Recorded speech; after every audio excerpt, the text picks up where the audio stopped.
Hello everyone and welcome.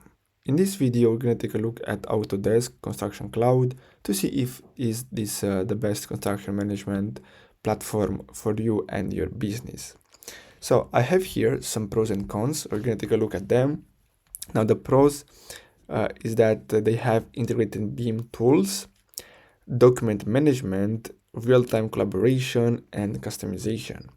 Now, the cons for this platform are the learning curve, performance issues, and the cost. So the platform may be expensive for smaller teams or projects. So it all depends on the type of your projects and your team. So if you have a small team, I don't recommend you using this platform at all.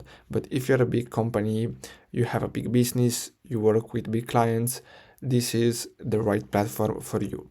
So I really hope you found this video helpful. Don't forget to like and subscribe. Thanks for watching, guys.